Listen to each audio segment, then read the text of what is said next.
ये सब क्यों लिखेगा। तब मैंने प्रीफेस पढ़ा और तब मैंने पुस्तक के नाम पर ध्यान दिया, सोवियत मध्य एशिया। कम्युनिस्ट सेवा करने गया है किसका? सोवियत लोगों का, यानी रूसी लोगों का। कम्युनिस्ट रूस का सेवा करने गया है, तो सेवा में ऑब्स्टिकल कौन है? ऑब्स्टिकल है मियाँ लोग। कब लिखी गई है ये पुस्तक? जहां तक मुझे ध्यान है ये लिखी गई है बापू निर्वाण छठा दिन 1948, फरवरी 1948 में इसका वो है, छपी है। लिखा है 1938 में द्वितीय सोवियत यात्रा से लौटने के बाद। तो मेरे हाथ में जो पुस्तक है वो है चतुर्थ संस्करण 2012 वाली। तो अब मैं थोड़ा थोड़ा आराम से पढ़ के आप लोगों को सुनाऊंगी। इसका जो प्रीफेस है वो है मध्य एशिया के 5 प्रजातंत्र। ये जो राहुल सांकृत्यायन कम्युनिस्ट भाई हैं, ये किसकी बात कर रहे हैं? कजाकिस्तान, उज्बेकिस्तान, तुर्कमेनिस्तान, ताजिकिस्तान और किर्गिस्तान, इन 5 की बात कर रहे हैं। क्यों इन 5 की बात कर रहे हैं? 1938 में, यानी सेकेंड वर्ल्ड वॉर के पहले ये किसके कब्जे में है? सोवियत रूस के। 1917 के बाद वो सोवियत रूस है, तो सोवियत रूस के कब्जे में है। और ये सब क्या है? भारत है। या 2-4 प्रिलिमिनरी बात मैं बता दूं। ये जो 5 नाम है, ये 5 1990-91 में सोवियत रूस जब पोस्ट गोर्बाचोव पेरेस्ट्रोइका में टूटता है तो ये 5 अलग हो जाते हैं। इन्हीं 5 को आजकल सेंट्रल एशिया कहा जाता है, लेकिन सेंट्रल एशिया इससे बहुत बड़ा है, मध्य एशिया बहुत बड़ा है। अभी शुरुआत हम कर रहे हैं राहुल सांकृत्यायन की पुस्तक, यानी इन 5 से। अब दूसरा एक चीज और बता दें, ये पूरा क्षेत्र जो है क्या है? शाक द्वीप, शक द्वीप, शाकल द्वीप, अंग्रेजी वालों में सीथिया, शकस्तान। शक कौन है? शक भारतीय मूल के हैं, उनको छत्री के रूप में हम लोग जानते हैं। लेकिन यहाँ की जो ज्योग्राफी है, जो टोपोग्राफी है, उसमें ये लोग मूलतः पशुपालक हैं, लड़ाके हैं और ट्रेडर्स हैं। अब इस भूमिका के बाद मैं श्रीमान राहुल सांकृत्यायन को पढ़ के सुना रही हूँ। जाति के विचार से पहले पन्ने पर पढ़ रही हूँ मैं। मध्य एशिया के 5 प्रजातंत्र। पहला अक्षर, जाति के विचार से कजाक, किर्गिज, उज्बेक और तुर्कमान तुर्क जाति से संबंध रखते हैं। ये तुर्क कौन है? तुरुस्क है। तुरुस्क को ये तुर्क कह रहे हैं। सब जगह अपभ्रंश का मामला है, नाम बिगाड़ने का मामला है। तुरुस्क कौन है? जो जगदम्बा दुर्गा की आराधना करते हैं, जो भगवती सरस्वती की आराधना करते हैं, जो देवराज इंद्र की आराधना करते हैं, जो नटराज शिव की आराधना करते हैं, जो शेष पर योग निद्रा में लीन क्षीर सागर में स्थित श्री हरि विष्णु की पूजा करते हैं, उनके भक्त हैं, जो ब्रह्मा को सृष्टि का सर्जक मानते हैं। ये है कौन? तुरुस्कों का। अब आदित्य जी बैठे हैं तो मैं बीच बीच में रुकती रहूंगी, भारतीय साक्ष्य वो देंगे आपको। ये तुरुस्क कौन है? अरे भाई भरतवंशी है, सनातन धर्मी है। तो राहुल सांकृत्यायन महोदय क्या कह रहे हैं? जाति के विचार से Kazakh Kazakhstan, Kyrgyz Kyrgyzstan, Uzbek Uzbekistan, तुर्कमान तुर्क ये तुर्कमेनिस्तान, ये कौन है? ये तुर्क जाति है। अरे आगे बढ़ना भाई, ये तुरस्क है, ये भरतवंशी है। एक लाइन इससे आगे सुनिए। किर्गिज और कजाक की भाषा एक दूसरे के बहुत नजदीक है। आगे आएगा जगह जगह से और बताओ। सब संस्कृत पाली ब्राह्मी से निकली हुई भाषाएं हैं, संस्कृत के नजदीक की भाषाएं हैं। नक्शा अगर आप दिखा दीजिएगा, पांचों स्थान कहाँ है? कश्मीर के ठीक ऊपर है। किर्गिज और कजाक की भाषा एक दूसरे के बहुत नजदीक है। इन दोनों की भाषा उज्बेक से भी अपेक्षाकृत नजदीक है। तुर्कमान भाषा पश्चिमी तुर्की भाषा से संबद्ध है। तुर्क कौन है? भारत है। तो भाषा क्या है? संस्कृत है। इस पूरे क्षेत्र में बहुत अधिक संस्कृत भाषा के पांडुलिपियां मिली हैं। फिर कह रहा है ताजिक भाषा की गलचा वह स्थानीय भाषा है जो ईरानी के पास रहते हुए भी कितनी बातों में संस्कृत के नजदीक है। क्यों संस्कृत के नजदीक है? क्योंकि संस्कृत बोलने वालों की भाषा है। कालांतर में जो बिगड़ के तद्भव हो गई, बिगड़ गई, ये सनातन धर्मियों की भाषा है। ये जो पूरा क्षेत्र है, अगर पॉलिटिकल मैप हो तो आप वो दिखा दीजिएगा, लोग लोकेट कर लेंगे। अब ये क्या कह रहे हैं ये लोग? हम अब टुकड़ा टुकड़ा पढ़ रहे हैं। ये लोग पहले हाथ दिखाया करते थे किसको? ज्योतिषियों को। जन्म कुंडली दिखाया करते थे किसको? ज्योतिषियों को। कम्युनिस्ट भाइयों ने कूट कूट के आदत छुड़ाई। आदतें छूटती नहीं है। आज भी जन्म कुंडली और हाथ दिखाने का है। क्यों है? सनातन धर्मी है, जहाँ ज्योतिष को पांचवा वेद कहा जाता है। अब ये आगे कह रहा है मध्य एशिया की यह जातियां भारतीयों से बहुत समानता रखती थी। ये थी कब हो गया जी? 1850 के पहले तो कोई यहाँ अन्य था ही नहीं भाई। सोवियत रूस तो बहुत बाद में आया, 1850 के बाद आया है ना भाई। जो कन्वर्जन है मुसलमानों वाला, वो तो स्किन डीप भी नहीं है, ऊपर ऊपर का कन्वर्जन है। कारण अरब के लोग तो छुट्टा छुट्टी यहाँ पर है ना। ये वही क्षेत्र है ना भाई। एक किताब मेरे पास नहीं है, हम फोटो नहीं दिखा पा रहे हैं। चलिए अभी धीरे धीरे चलते हैं। कह रहा है यहाँ पर पेज 2 पर, आज जैसा इस्लामिक धार्मिक संगठन मजबूत कभी नहीं था। आज 1938 की बात कह रहा है। 1938 में भी कोई मजबूत इस्लामिक संगठन नहीं था।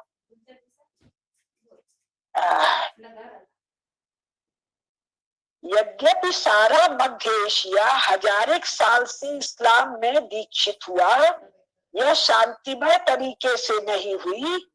धर्म प्रचार तो या मजहब का प्रचार तो एक आर था, जिनके नाम पर कम्युनिस्ट लेखन, जिनके नाम पर लूट के लिए उत्तेजित कर देश विजय में सहायक बनाया जाता रहा। आज की कम्युनिस्ट की ये भाषा नहीं है, लेकिन 1938 में सोवियत रूस की सेवा में पक्का कम्युनिस्ट राहुल सांकृत्यान जगह जगह इनको बर्बर लुटेरा असभ्य मियां लोग को बताएगा। अब मध्य एशिया में विशेषकर कजाकिस्तान में घुमंतू जातियां ही ज्यादा रहती थी, किंतु हिंदुकुश पर्वतमाला से सिर दरिया की कछार तक का भूभाग अपनी सभ्यता की प्राचीनता और विकास में अपने भाइयों भारतीयों से पीछे नहीं रहा। सबसे दुर्दांत कम्युनिस्ट राहुल सांकृत्यायन अपने भाइयों भारतीयों से पीछे नहीं रहा। अरे पीछे आगे क्या करेगा भाई, पूरा एक सा भारत क्षेत्र है। मैं बहुत सारी चीजें बताऊंगी। अब कह रहा है सदियों तक वक्षु गंगा की समृद्ध भूमि में, जिसको ऑक्सस कहते हो, आमू कहते हो, इसका मूल संस्कृत नाम वक्षु है। जैसे ही रुकूंगी आदित्य जी इतना डिटेल आप लोगों को देंगे कि आपको आनंद हो जाएगा। ताजिकों के पूर्वज शुद्ध ब्रैकेट में शोग्ध बहुत वीर थे। ताजिकों के पूर्वज कौन है? शक, सीथियन, सीथिया, शकलोग। शकलोग कौन है? सनातन धर्मी। तो आदित्य जी थोड़ा बात बता दीजिए। वक्षु नदी और आप तो वो कैस्पियन सागर भी दिखा रहे हैं, थोड़ा आप बताइए फिर मैं और आगे चलूं। एक्चुअली ये जगह इतना वाइब्रेंट है सनातन धर्म के लिए। एक्चुअली मैं इसमें दर्शकों पहले भी मैं बुक में भी लिखा है और बताया भी है पहले भी, और ये सारा मैंने पुराणों से रिसर्च किया है जी। मेरू पर्वत की पूर्वी की पश्चिमी दिशा, कितुमाल वर्ष, फिर शाकद्वीप, फिर समुद्र, वरुण समुद्र, वरुणालय। वरुण समुद्र कौन सा हुआ? वरुण समुद्र जनरली लोग बोलते हैं मेडिटेरेनियन ओशन को भी। अच्छा। लेकिन उसका जो वो अटलांटिक तक जाता है। हाँ हाँ। और ये हमारे अस्तालय, या अस्तालय का मैप दिख रहा है मेरे मैप के ऊपर। हाँ हाँ हाँ हाँ। और एक किसी मनवंतर में, इस मनवंतर में नहीं, या पिछले युगों में, इसी मनवंतर में जॉर्जिया में यहाँ पे मंदिर है एक इंद्र का, यहाँ पे उसका अभिषेक भी हुआ है, इंद्र भगवान। बहुत सुंदर। और ये पांडवों का जन्म भी इसी शतशृंग पहाड़, इसी एरिया में आते हैं, ताजिक पहाड़ों में ही आते हैं। ताजिक पहाड़ों में आते हैं, शतशृंग पहाड़, और वहीं पे पांडवों का भी जन्म हुआ है, एक्चुअली जन्म हुआ है। और वहां से पांडव नीचे आए हस्तिनापुर की तरफ। और अगर उनका हम लोग रूट देखें, 17 दिन में आए हैं, 17 दिन में। तो इधर नीचे पहाड़ों से उतरकर फिर वो रथ के ऊपर बैठ के फिर इधर आए। तो पहाड़ों से उतर के कश्मीर वैली तक, फिर वहां सीधा हस्तिनापुर।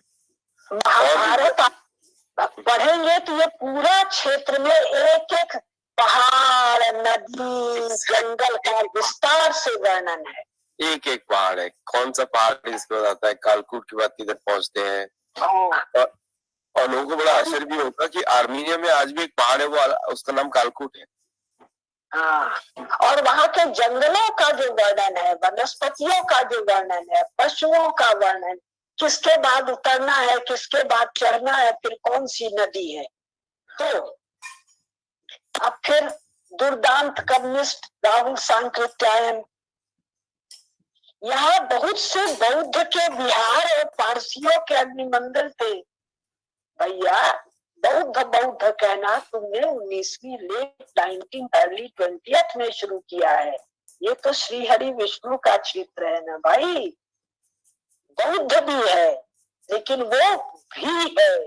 बाकी का वर्णन मैं सब फोटो दिखाऊंगी आप लोगों को। केतुमाल वर्ष में पुराणों में लिखा है, पुराणों में केतुमाल वर्ष में लिखा है कि वहाँ पे नरसिंह की पूजा होती है।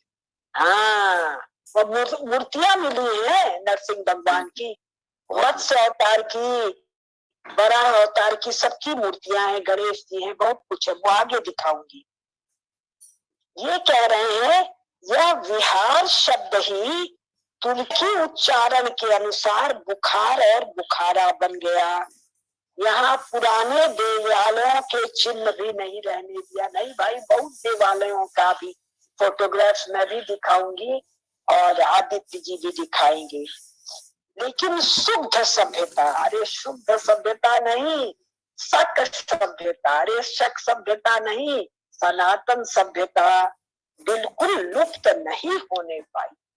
इसका इतिहास हम दूसरे पुस्तक में लिख रहे हैं, राहुल सांकृत्याय ने कोई और पुस्तक लिखी है। अब कह रहा है संख्या 3, किर्गिज, कजाक, उज्बेक, तुर्कमान और ताजिक, ये पांचों स्थान अपनी अपनी भाषा, इतिहास, कला और संस्कृति में आज भी 1938 में भी पक्के राष्ट्रीय हैं। वस्तुतः राष्ट्रीयता उनके लिए मुख्य चीज है। धर्म नहीं मजहब लिखना चाहिए, मजहब व्यक्तिगत विश्वास है। तो राष्ट्रीयता कौन सी है भाई? भारत। आपने पढ़ा हो, नहीं तो खोज के पढ़ लीजिए, गूगल जो हो जहां हो खोज के पढ़ लीजिए। क्या 20वीं शताब्दी के पहले इन 5 स्थानों का नाम कभी सुना था क्या? और उसके पहले यहाँ कोई देश है, कोई राष्ट्र है, ये नाम कभी सुना है क्या भारत क्षेत्र के अलावा? और भारत के सभी पुराणों में, महाभारत में, और मैं आपको बताऊंगी महाभारत पुराण में नहीं, 19वीं शताब्दी में जब ये कब्जा कर रहे हैं तो झगड़ा किससे हो रहा है? भारतीय फौजों से। भारतीय फौज में किस आधार पर कह रही हूँ? टैक्स कहाँ जमा होता है? अगर झगड़ा होता है तो किस शासन के नियमों से सुलझाया जाता है? तो ये टैक्स जमा होता है भारतीय ट्रेजरी में। अब आप कहेंगे साहब अब इस पर हम धीरे धीरे आ रहे हैं, अभी तो ना चलिए। अब यहाँ लिख रहे हैं पेज 4 पर, वहां का रंगमंच बहुत विकसित है और ताशकंद की नवाई रंगशाला की तरह विशाल और भव्य नाट्यशालाएं बनी है। रंगमंच, ये आपने भारत के अलावा कहाँ सुना है? मैं जम्बू द्वीप नहीं कह रही हूँ, मैं भारत वर्ष कह रही हूँ, केतुमाल वर्ष, वो सब डिटेल वो बताएंगे। अब आइए, इनका पृष्ठ संख्या 5, कजाकिस्तान प्रजातंत्र। अब इसके पृष्ठ संख्या 6 पर कह रहे हैं कजाकिस्तान के लिए, शकों के यहाँ रहने से यह प्रदेश शतद्वीप के नाम से प्रसिद्ध था। अरे भाई, इससे बड़ा कोई साक्ष्य चाहिए आपको? आजकल वालों को 2 ही साक्ष्य मैटर करता है, अपने 2 शत्रुओं का, सनातन धर्म के 2 शत्रु एकेडमिक्स के क्षेत्र में, एक कम्युनिस्ट, एक यूरो अमेरिकन ब्लॉक। अभी यूरो अमेरिकन ब्लॉक भी मैं आपको सुनाऊंगी। क्या कह रहा है? ये शतद्वीप है। आगे कह रहा है, वस्तुतः घुमंतु शकों की चारण भूमि, यानी जहाँ पशुपालक चरते हैं, चारण भूमि ईसा पूर्व 2री शताब्दी तक पूरब में गोबी की मरुभूमि। आज गोबी कहाँ है? गोबी का रेगिस्तान आजकल बताते हैं जी चीन में है। गोबी की मरुभूमि से पश्चिम में कार्पेथीय पर्वतों तक थी द होल एरिया। और उस समय तक हम इस महाभूखंड को महाशकद्वीप कह सकते थे। शकद्वीप किसका है भाई? भारतीयों के अलावा किसी का है क्या? यहाँ कोई रूसी नाम का प्राणी ईसा पूर्व में था क्या? जहाँ आज रूस है वहां भी रूसी लोग थे क्या? 1ली शताब्दी, 2री, 3री, 4th, 5वीं, 6वीं, 7वीं, 8वीं, 9वीं, 10वीं, 11वीं तक कोई रूस था क्या? कहाँ पर? जहां पर आज रूस है। तो मामला क्या है? illegal nation states arbitrarily created in 20th century geopolitics by three: USA, USSR, Britain with tacit consent of France. और ये सब इस 21वीं सदी की जियोपॉलिटिक्स में जा रहे हैं। 21वीं सदी मतलब लंबा चौड़ा नहीं, 2 साल, 4 साल, 5 साल, 7 साल, 1 साल जा रहे हैं। इसको हम एक लाइन आप लोगों को पढ़ के बीच में सुना दे, नहीं तो आप लोगों को लगेगा मैं ज्यादा गप्प सुना रही हूँ। The revenge of geography, Robert D Kaplan. इन सज्जन का नन्हा सा परिचय है, आप लोग ढूंढ लीजिएगा। ये अमेरिकन है, इन्होंने ये कोई जितनी अब लाइन देख रहे हैं इनकी पुस्तकों के नाम है, इतनी पुस्तकें लिखे हैं। ये अमेरिकन विदेश विभाग और कौन जर्नलिस्ट और क्या दुनिया भर का लिखते पढ़ते हैं। रिवेंज ऑफ ज्योग्राफी छपी है 2012 में और एक जगह 2013 लिखा है। इसका अध्याय है 12वां, India geographical dilemma, page 228। India geographical dilemma कैसे दिखाऊं, ऐसे ये अध्याय है, अध्याय 12। अब मैं 4-6 लाइन केवल पढ़ के सुना रही हूँ, पूरा अध्याय पढ़ने योग्य है। ये कह रहे हैं पेज संख्या 236 इस वाले पब्लिकेशन का, कई पब्लिकेशन है। द कुषाण एम्पायर जिसको हम लोग कहते हैं, the Kushan empire emerged in the 1st century AD in Bactria, where northern Afghanistan meets Pakistan and Uzbekistan.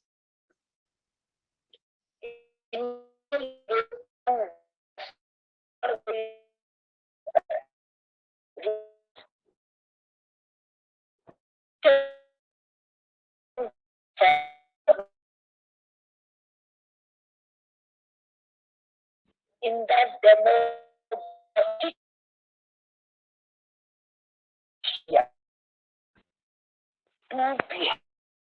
in that is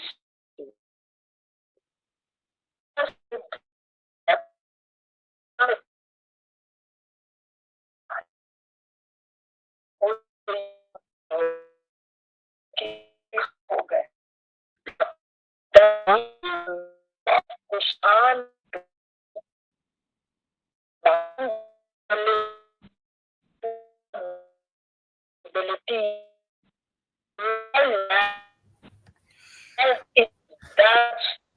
ये आवाज कट रही है, आवाज कट रही है, तो रंजना जी इसको आप छोड़ दीजिए, इसको बंद कर देते हैं क्योंकि अब टाइम भी हमारा हो गया है, तो हम चर्चा पर चलेंगे। डिस्टर्बेंस बहुत हो रहा है, वो शायद नेटवर्क की कोई समस्या है, इस वजह से ये बात आवाज क्लियर नहीं आ रही है।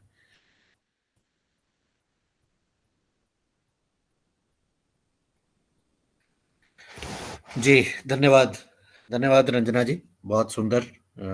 आप सबने सुना होगा,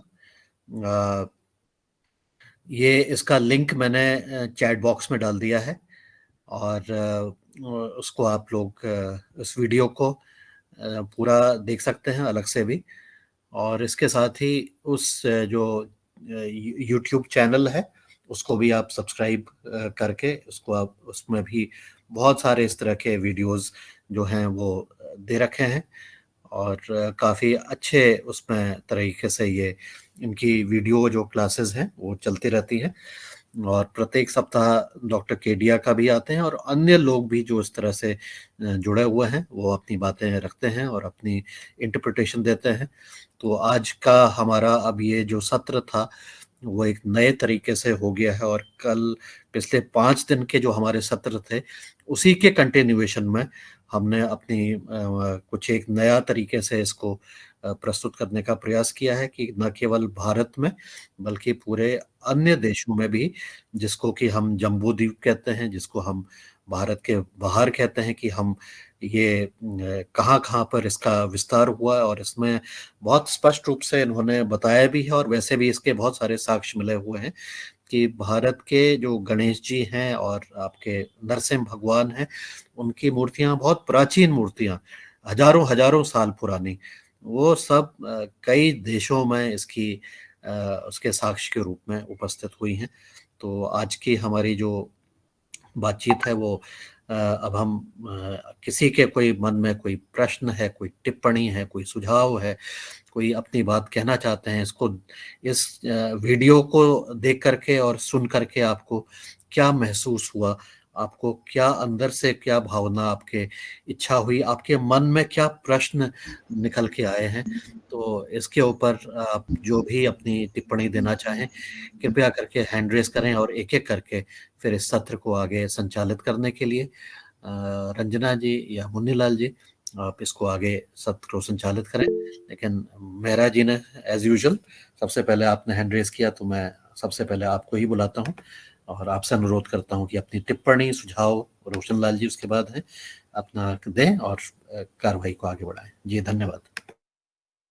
जी ओम, सदन को नमन। आज की हमारी योग कक्षा बहुत सुंदर रही, और अभी जो हमने सुना ये हमें अपने इतिहास के संबंध में जो हम अभी तक पढ़ रहे थे कि भारत जो है उसने कभी बाहर राज्य नहीं किया या बाहर आक्रमण नहीं किया, उस बात को झुटलाता है। और हमारा जो मंत्र है जम्मू द्वीपे भरत खंडे, इस तरह से आर्यावर्त, इसकी जो कल्पना की गई है, अब वही बात आती है जैसे हमने पिछले दिनों भी सुना कि हमारे जो है कितने कितने लोग हुए हैं, वो प्रमाण भी है, परंतु हम अंतर्राष्ट्रीय स्तर पर इन बातों को सिद्ध नहीं कर पाने के कारण उसका प्रभाव हमको अधिक देखने को नहीं मिल रहा है। परंतु जैसे कि जहाँ भी खुदाई होती है, चाहे मध्य एशिया में हो या कहीं भी, तो वहाँ पर कुछ ना कुछ अवशेष अभी भी प्राप्त हो रहे हैं। तो निश्चित रूप से यदि अब हम अपने टेक्नोलॉजी का उपयोग करके इस बात को प्रसारित करेंगे तो निश्चित रूप से हम अपने पुराने गौरव को प्राप्त करने में सहायक होंगे। जी ओम। जी बहुत सुंदर। मेरी आवाज आ रही है? जी आपकी आवाज आ रही। जी जी जी, धन्यवाद आदरणीय नीरज भाई साहब, बहुत सुंदर। आज आपने जो वीडियो देखा और उसमें आपने अपनी बात रखी, आपका धन्यवाद देते हुए मैं आदरणीय डॉक्टर रोशन लाल राउत जी से निवेदन करती हूँ। जी कृपया आप अपनी बात रखें। जी बहन जी धन्यवाद। सदन को सादर नमन, सभी का अभिनंदन। निश्चित रूप से आज आदरणीय पवन सर ने जो डॉक्टर केडिया की जो लिंक दी है वो बहुत ही सुंदर है, और हम अपने अतीत को जो हमारे इतिहासकारों ने कम्युनिस्ट के जो पोषण में उनके उनके समर्थन में जो हमारे इतिहास को आगे बढ़ाया है, उससे हम यथार्थ समझने को, हमें जो हमारा सच है उसको समझने में मदद मिलेगी।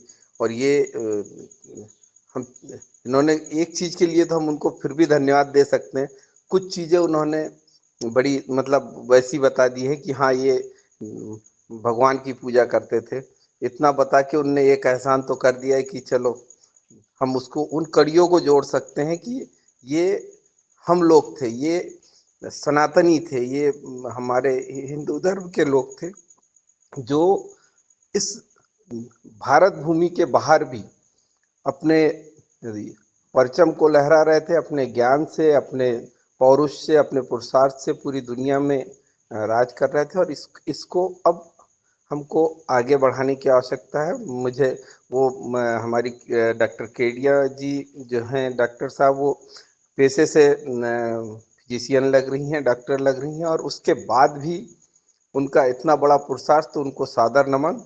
निश्चित रूप से हम सब थोड़ा थोड़ा प्रयास अगर इसमें करेंगे तो हम इस विचार श्रृंखला को आगे ले जाएंगे, और निश्चित रूप से हमारा जो भविष्य है वो उज्जवल होगा, ऐसा मैं समझता हूँ। जी ओम। जी धन्यवाद आदरणीय रोशनलाल भैया, बहुत सुंदर। और जो कि आपने जो मुख्य मुख्य पॉइंट पर अपनी बात रखी, और तो मैं आगे आदरणीय डॉक्टर अजित कुमार सिन्हा जी को सादर निवेदन करती हूँ, क्योंकि उनके द्वारा ये वीडियो मेरे पास आया है। तो मैं आदरणीय डॉक्टर अजित कुमार सिन्हा जी से आमंत्रित करती हूँ। क्षमा चाहूंगा, सदन को नमन। मैं डॉक्टर नहीं हूँ, मैं अजित कुमार सिन्हा ही बोलिए। मैं इनसे काफी करीब 2-3 साल से इस ग्रुप से जुड़ा हुआ हूँ, योगा हर से कह रहा हूँ, और केडिया जी से भी जो हमारी जो सत्तोलॉजी है उनसे बहुत पहले से जुड़ा हुआ हूँ। ऐसे और भी प्लेटफॉर्म हैं जिनको मैं सुनता हूँ, फॉलो करता हूँ। समय समय पर अपने ग्रुप में मैं उनके बारे में चर्चा करूंगा। हम लोग बहुत ज्यादा विचलित ना हो। एक समय होता है, उदय काल, सुबह होने का समय आ गया है, उषा काल चल रहा है अभी। हमें स्वाध्याय करना पड़ेगा, पढ़ना पड़ेगा, और अपने बच्चों को इस विषय को गंभीरता से समझाना होगा, क्योंकि हम लोग जब तक अपने बच्चों को, अगले आने वाली पीढ़ियों को समझाएंगे नहीं कि हम क्या थे, कहाँ तक थे, कैसे थे, इसका प्रमाण पूरी दुनिया में है। और अभी तक हम लोगों को जिस ढंग से प्रताड़ित किया गया, वो सब समय खत्म हो चुका है। एक शक्ति पुंज जो हम लोगों को मदद कर रही है, अब उस शक्ति पुंज के द्वारा लोगों को और भी जोड़ना है, और इस कड़ी को और मजबूत करते हुए अपनी सनातन संस्कृति को वापस पूरे विश्व पे रखना है। मैं इतना ही कह करके अपनी वाणी को विराम देता हूँ। नमस्कार।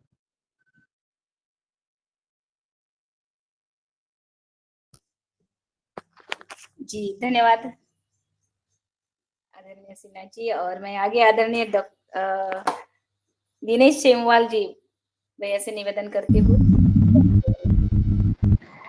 जी आदरणीय आदि जी, धन्यवाद। और आपके माध्यम से सभी आदरणीय सदस्यों को मैं नमन करता हूँ, और खासकर उनको कि जिन्होंने इस क्लिप को गौर से सुना। और मैं इत्तेफाक रखता हूँ और आदरणीय सिन्हा जी से कि वास्तव में जब तक हमारा अपना स्वाध्याय नहीं हो, तब तक हम किसी भी नतीजे पे नहीं जा सकते। खासकर तब जबकि हमारे जो इतिहासविद रहे हैं और उन्होंने इतिहास की धारा प्रवाह आगे बढ़ाई है, चाहे वो सकारात्मक हो या नकारात्मक। हम आज आसानी से कह सकते हैं कि भारत के उस गौरवशाली पल को अभी हम ढूंढ रहे हैं, और हमारे पास जो प्रकाश है वो जुगनों की तरह है। तो आदरणीय सिन्हा जी की बात एकदम दुरुस्त होती है कि जब तक स्वाध्याय नहीं हो और अधिकाधिक रिसर्च नहीं हो, तो तब तक हम शायद हमें विश्वास भी नहीं होगा। और अगर हम आत्मविश्वासी नहीं होंगे तो हम इस बात को आगे कैसे बढ़ाएंगे, क्योंकि अभी हम जदोजहद में हैं और अभी हम तथ्यों को ढूंढ रहे हैं, और वो तथ्य नदारत हैं, कहीं छुपे हुए हैं। इसी क्रम में मुझे जब याद आता है, मुझे एक बात याद आती है, कनिष्क की बात। कनिष्क की बात हमारे स्वर्गीय आदरणीय अटल बिहारी जी ने कहीं पे कही है। उन्होंने वो जब गए थे मध्य एशिया, तो उन्होंने पूछा लोगों को कि ये जो कनिष्क है ये कौन है, तो उन्होंने कहा ये हमारा पूर्वज है। वो कनिष्क जो भारतीय था, वो मध्य एशिया के लोगों का पूर्वज कैसे होता है, ये कुछ कुछ तथ्य इस बात पर इंगित करते हैं, संकेत करते हैं और प्रकाश करते हैं। उसी तरह से अगर हम चंद्रगुप्त विक्रमादित्य के इतिहास को जाने तो वहां से भी कुछ न कुछ, लेकिन बहुत कम झलक मिलेगी कि हाँ, मध्य एशिया भारत का अंग था। लेकिन लेकिन हम उस दौर से गुजर रहे हैं जिस दौर में आज हम भारत को भारत नहीं मानने वाले हैं। हम उस दौर से गुजर रहे हैं जिस दौर में हम सनातन को सनातन नहीं, हिंदू को हिंदू नहीं मानने वाले हैं। यानी आज भारत अपने अस्तित्व की लड़ाई वर्तमान में लड़ रहा है। हम अपने इतिहास को भी खंगाल रहे हैं। तो हमारी जो दो पैर हैं, एक दो नावों में सवार हम हैं। दो पैरों को एक नाव में संवारने के लिए हमें निश्चित ही स्वाध्याय करना पड़ेगा। स्वाध्याय से हमारा जो गौरव होगा, उससे हम आत्मविश्वासी बनेंगे और इस आत्मविश्वास से हम भारत की शक्ति को चहुं दिशा में आगे फैलाएंगे। जब मैंने कल ये क्लिप देखी तो मुझे ये आभास हुआ कि भारत की जनसंख्या करोड़ों में है, सैकड़ों करोड़ में आगे बढ़ गई है।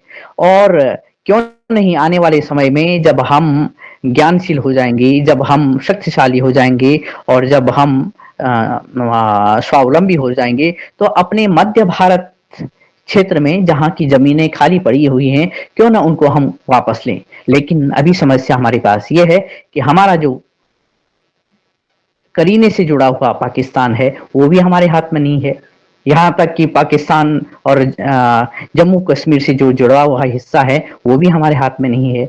इसका मतलब ये है संघर्ष अभी बहुत बड़ा है। हाँ, ये बात है, राहुल सांकृत्यायन को मैं जी ही लगाऊंगा, क्योंकि राहुल हमने शुरुआत में पढ़ा, स्कूली दिनों में हमें उन्हें पढ़ने का मौका मिला और उन्होंने जो घुमकड़ी की बात की कि उनके दादाजी और उनके नाना जी ने उनको बताया था कि शेर कर दुनिया की गाफिल, जिंदगानी फिर कहाँ, जिंदगानी फिर रही तो नौजवानी फिर कहाँ। ये बातें उन्होंने पढ़ी थी और वो किस तरह से एक सनातन से वो बौद्ध प्रवृत्ति और बौद्ध से वो फिर मार्क्सवादी हो गए। फिर इस तरह उनकी जो यात्राएं हैं, उसको भी पढ़ करके हमें कुछ तथ्य और कुछ सत्य सामने आएगा। और कुल मिलाकर हम जो आज की क्लिप है, उससे ही प्रेरणा हमें मिलती है कि हम अपने बचपन से लेकर के अपने 55 तक अपने स्वाद वाला समय, उसके लिए अगर हम इस राह पे चलते हैं तो उसके लिए सरलता हमें मिलेगी। शायद मैं कुछ शब्दों को ज्यादा बोल गया। धन्यवाद, प्रणाम। जी धन्यवाद दिनेश भैया, बहुत सुंदर। मध्य एशिया भारत का ही अंश है, इस पर आज हमने वार्ता की और जो वीडियो क्लिपिंग दिखाई, और उनसे ही सब अपने अपने थोड़ी थोड़ी जो महत्वपूर्ण बातें हैं, जो भी समझ में आया है, उस पर हम चर्चा कर रहे हैं। और बाकी तो क्लिपिंग आपको सबको बाद में देखनी पड़ेगी, क्योंकि वो 1 घंटे की पूरी क्लिपिंग है। तो मैं आगे आदरणीय डॉक्टर दुबे सर का हैंड राइज है, मैं दुबे सर से निवेदन करती हूँ, आप आइए, स्वागत है आपका। धन्यवाद रंजना बहन जी।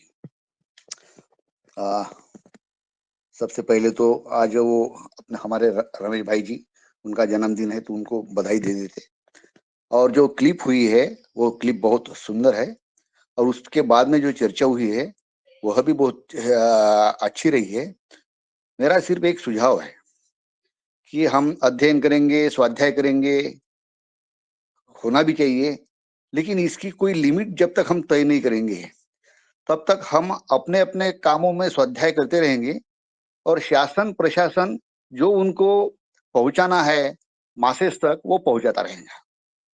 स्वाध्याय की प्रक्रिया इसके पहले भी चली है, आज भी चल रही है, आगे भी चलेंगी, लेकिन उसको एक्शन प्रोग्राम में बड़े पैमाने पर जाने वाले जो चीजें हैं, उनको जब तक हम उसमें सम्मिलित नहीं कर पाएंगे, उनको कंट्रोल नहीं कर पाएंगे और उनके माध्यम से नहीं जाएंगे, तब तक शायद हमारे स्वाध्याय हमारे सेटिस्फैक्शन के लिए होते रहेंगे। तो मेरा सुझाव है कि इसकी कोई एक्शन कमिटी, जैसा हम अपन कोई भी कमिटीज होती है तो उसको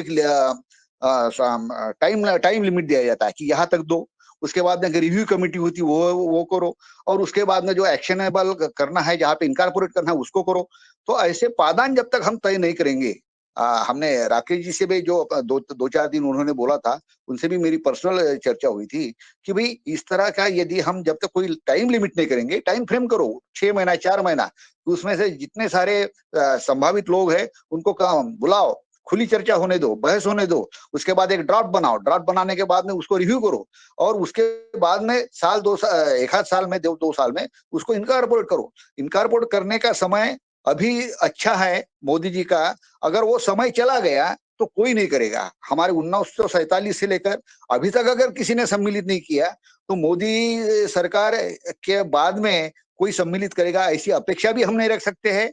और जो जन जन तक हमारे पोते नाती उन तक पहुंचाने की बात भी नहीं कर सकते हैं। तो यही मेरा सबसे अनुरोध है कि इसके लिए एक टाइम लिमिट का फ्रेमवर्क बनाए, स्वाध्याय के लिए, रिव्यू के लिए और एक्शन के लिए, और उसके लिए जहां जहां जैसा जैसा संभव हो उस तरह से हम चले तो शायद हमारी मंजिल जल्दी मिलेगी। धन्यवाद। जी धन्यवाद दुबे सर, बहुत ही महत्वपूर्ण मार्गदर्शन आपका। और मैं आगे आदरणीय डॉक्टर विनोद भट्ट सर जुड़े हैं, सादर निवेदन करती हूँ उनसे, कृपया आप अपनी बात रखें। जी जी आदरणीय भट्ट सर, अगर मेरी आप तक आवाज आ रही है। आदरणीय विनोद भट्ट सर।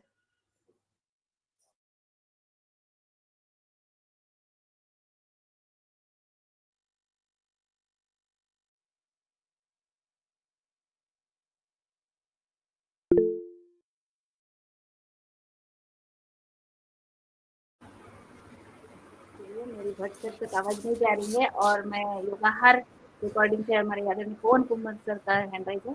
जी सर। जी धन्यवाद रंजना जी। मैं सबकी चर्चा, हमारा समय भी होते जा रहा है और हमारे साथ राकेश आर्य जी जुड़े हुए हैं। पिछले 5 दिन से उन्होंने लगातार जो बातें कही हैं और उस कड़ी में अब ये उनसे भी एक टिप्पणी ले लेते हैं, उनके क्या उस चीज़ पर विचार रहे हैं जो आज की हमारी चर्चा हुई है। और साथ ही और भी किसी का अगर कोई हैंड रेज्ड होगा तो उनसे भी कर लेते हैं। राकेश आर्य जी को मैं अनुरोध करना चाहूँगा कि वो भी अपनी टिप्पणी दें, अगर मेरी बात पहुँच रही। जी। गरिमामयी सदन के लिए सादर नमन। आज की चर्चा बहुत गंभीर और सार्थक रही है।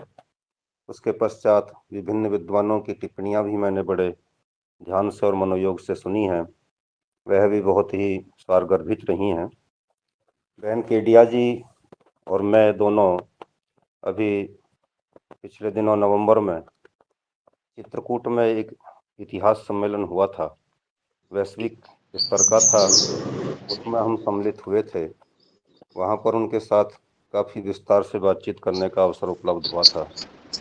उनके माध्यम से बहुत बड़ा कार्य इस क्षेत्र में किया जा रहा है, इसमें दो मत नहीं है। मेरा विचार है कि जो भी टिप्पणी चल रही थी, विचार आ रहे थे कि हमको स्वाध्याय के क्षेत्र में काम करना चाहिए। इसके लिए बैठक अनिवार्य है।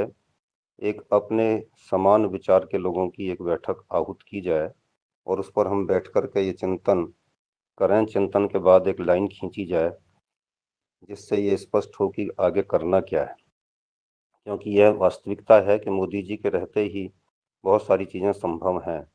कल भी मैं एक अपनी टिप्पणी में उत्तर देते हुए एक बात कह रहा था कि बीमारी पिछले 60-70 वर्ष की नहीं है। यदि इस पर विचार करेंगे तो अंग्रेजों के ज़माने में भी यही बीमारी थी, मुगलों के ज़माने में भी यही बीमारी थी, तुर्कों के ज़माने में भी यही बीमारी थी, और उससे पहले जब से इस भूमंडल पर ईसाइयत आई है या इस्लाम आया है, उससे जब से उन्होंने सनातन को मिटाने का अभियान आरंभ किया, जो आज की चर्चा से बहुत सार्थकता को प्राप्त हो चुका है, इस संपूर्ण भूमंडल पर हम ही थे। संपूर्ण भूमंडल से हमको मिटाने के गंभीर षड्यंत्रों की शुरुआत जहाँ से हुई है, वहीं से हमारी बीमारी की भी शुरुआत हुई है। इस बीमारी को समाप्त करने के लिए 10-5 साल का समय कुछ भी नहीं होता है। मैं कहता हूं कि यदि सारा देश आज से भी ये प्रयास करे कि हम सारे के सारे इस बात के लिए तैयार हैं, अपना देश, अपनी संस्कृति, अपनी धार्मिक परंपराएं स्थापित होंगी तो भी 25 वर्ष लग जाएंगे। इस अभियान को मूर्त रूप देने के लिए मेरा विचार है कि एक आवश्यक बैठक हम आहूत करें और उसमें अपने विचारों को आदान प्रदान करने के पश्चात मूर्त रूप देने के लिए संघर्ष करने की तैयारी करें। इन्हीं शब्दों के साथ वाणी को विराम देता हूं क्योंकि समय बहुत कम है। धन्यवाद जी।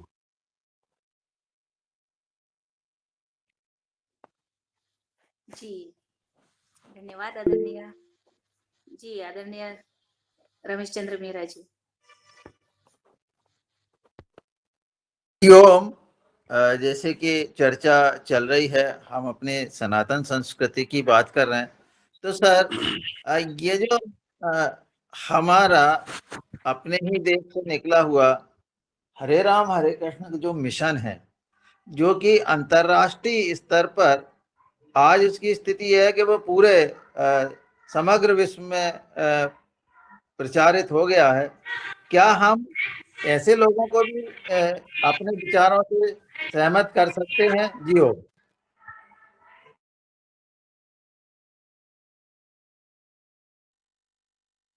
इस संबंध में सर आपके क्या विचार हैं? बस ये मेरा प्रश्न था। जी आदरणीय राकेश कुमार जी, अनम्यूट कर ले।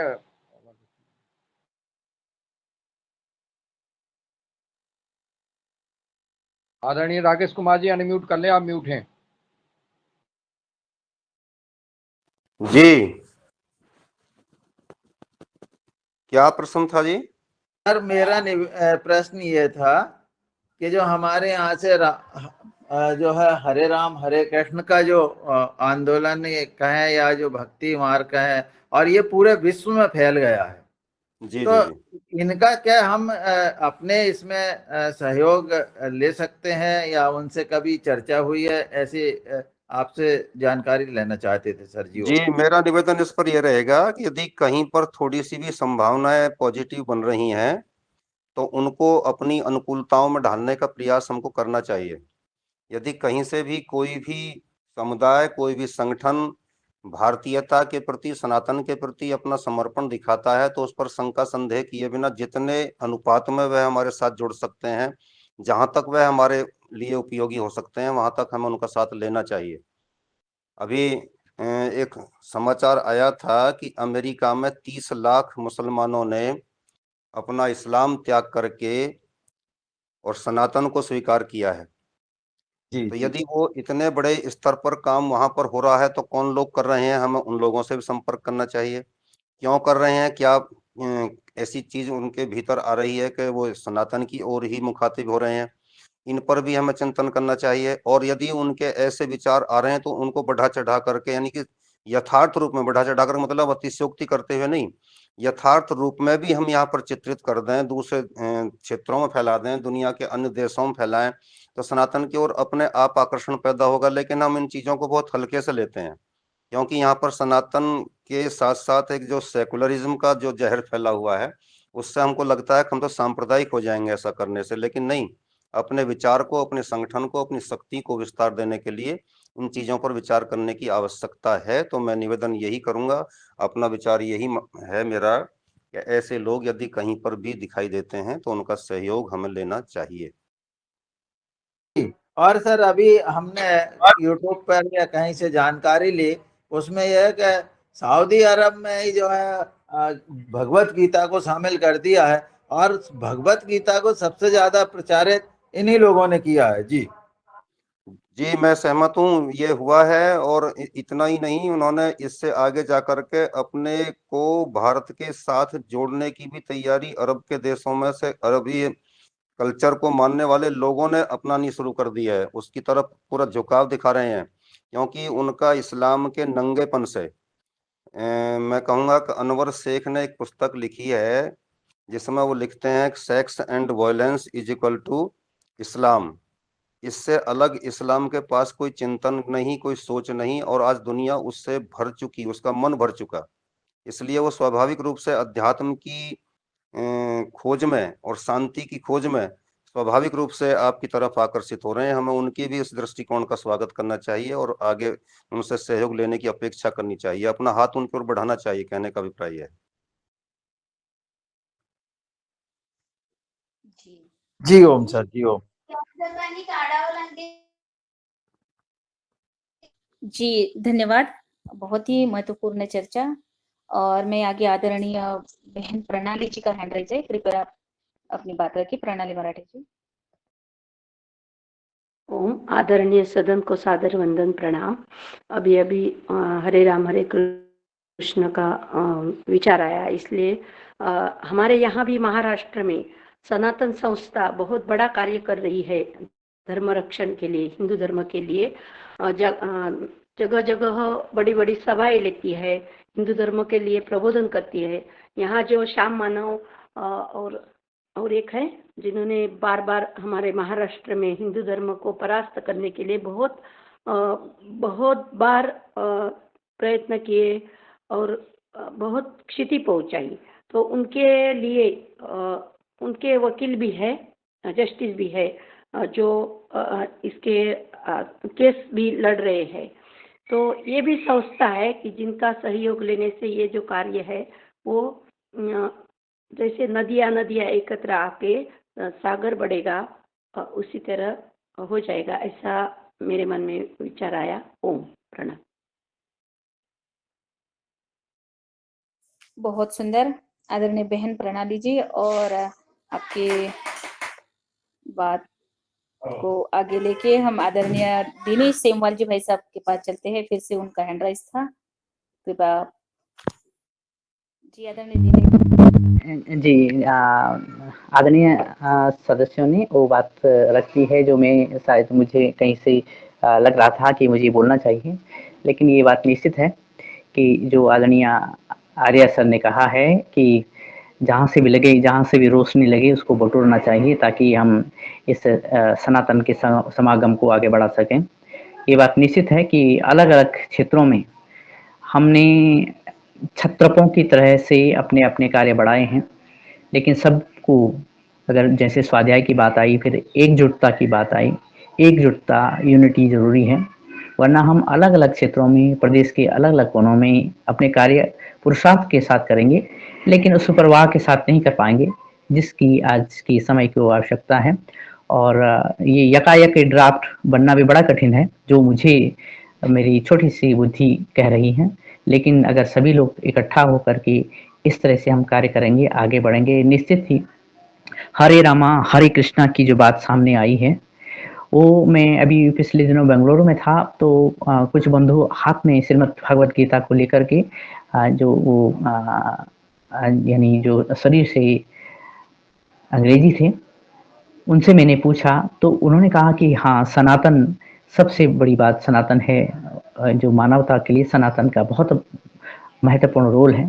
तो हम इस सनातन के ही छत्र छाया में, इसकी ही छतरी में ऐसे लोगों को इकट्ठा कर सकते हैं और आगे बढ़ सकते हैं, वरना हम जितना पुरुषार्थ कर रहे हैं वो कोनों कोनों में कर रहे हैं और तिनके में कर रहे हैं। इसके विपरीत हम देख रहे हैं कि समस्याएं और भी जटिल हो रही हैं। तो समाधान इस मंच के साथ और आदरणीय सदस्यों की बात के साथ है। जी धन्यवाद, प्रणाम। जी बहुत सुंदर दिनेश भैया। और मैं आगे जो कि हमारी डॉक्टर कुसुम लता केडिया जी द्वारा हमने जो भारतीय संस्कृति पर उनका जो व्याख्यान आज सुना, और मध्य एशिया भारत का ही अंश है, तो इस पर आज हमारी चर्चा हुई। और 5 दिन हमने आदरणीय डॉक्टर राकेश कुमार जी को भी सुना। तो हम निश्चित ही इस सदन से कुछ ना कुछ अवश्य प्रयास करना पड़ेगा सबको। तो मैं आगे आदरणीय श्री मुन्नीलाल भैया जी से निवेदन करती हूँ, कृपया आप आए और आज की जो चर्चा परिचर्चा हुई इस पर अपनी बात रखे और सब लास्ट में आप आभार भी करा देने का कष्ट करें। जी बहुत सुंदर कार्यक्रम। और जो आदरणीय राकेश जी ने कहा है, आदरणीय डॉक्टर किशोर दुबे जी ने सुझाव दिया है, कि हमारे विश्व में लोग चर्चा कर रहे हैं और विचार बना रहे हैं कि जो मुस्लिम समुदाय है वो सिर्फ बच्चे पैदा करने का काम कर रहा है और उससे कोई लेना देना नहीं है। लेकिन हमारे जो आध्यात्मिक समाज है वो चाह रहा है कि भारतीय संस्कृति सनातन धर्म के लिए हम एक हों। इस विचार पर ये अंतर्राष्ट्रीय मामला है, इस पर जरूर गौर करना चाहिए और इससे हमारा भारत का जो मध्य एशिया और जो हमारा भारत का संस्कृति फैली हुई थी उसमें हम सब एक बड़ा परिवार बना सकते हैं, एक विश्व स्तर का परिवार बन सकता है। इस पर जरूर विद्वानों का अभिमत लेना चाहिए। विभिन्न 5 दिन से आदरणीय राकेश कुमार जी और हमने हमें इतिहास के बारे में ध्यान आकर्षित कराया। हम सब ने अपने मन में अपने अपने स्तर से अपनी अपनी सामर्थ्य से अपनी अपनी पहुंच से इतिहास के बारे में हम अपने अपने क्षेत्र में अपने माध्यम से बताएंगे। और आज मैं जो इस कार्यक्रम में उपस्थित है आदरणीय जैसे आसाम, तिनसुकिया आसाम से भी कई हमारी भाई बहनें जुड़े थे और जो बहन ने योग कराया, बहुत ही उत्तम योग कराया। और आज की जो महत्वपूर्ण वीडियो आपके द्वारा दिखाया गया, ये जो शेष वीडियो रह गया उसको भी अपन आगे दिखाएंगे और इस प्रकार की चर्चाएं करते रहेंगे। आगे हम अब जैविक प्राकृतिक खेती की भी चर्चा करेंगे जो मूल में हमारा विषय है। और इसके बाद हम गुरुवार को आज गुरुवार के दिन हम लगातार हर गुरुवार को जैविक कृषि पाठशाला योगहार जैविक कृषि पाठशाला का जो प्रयोगशाला का जो आदरणीय डॉक्टर संतोष चौहान के द्वारा प्रयोग बताया जाता है उसमें भी अधिक से अधिक किसानों को जोड़े, वो भी एक बहुत महत्वपूर्ण विषय है। इस प्रकार से जो महत्वपूर्ण विषय इस योगहार कार्यक्रम में किए जा रहे हैं उनमें हम सब एक एक व्यक्ति को और जोड़ने का प्रयास करें। इतने पुरुषार्थ के लिए मैं निवेदन करते हुए आज का इस कार्यक्रम में पधारे सभी महानुभावों का हृदय से आभार ज्ञापित करते हुए आज की योगहार कार्यक्रम को विराम देते हैं और इसी उम्मीद के साथ और विश्वास के साथ कि हम सब जुड़े रहें। जैसे आदरणीय राकेश जी जुड़े हैं, यानी जो आते हैं वो सिर्फ उसी दिन के लिए नहीं आते हैं, वो चाहे एक शिक्षक हो चाहे मुख्य वक्ता हो चाहे वो बीच बीच में आते रहें। अगर कहीं आप अपना व्याख्यान कर रहे हैं तो अलग बात है, परंतु इस कार्यक्रम से जुड़ गए हैं आप, इस कार्यक्रम को अपना मान करके जब भी समय जितना भी समय मिले उतने समय जरूर जुड़े, ऐसा निवेदन मेरा। जी ओम।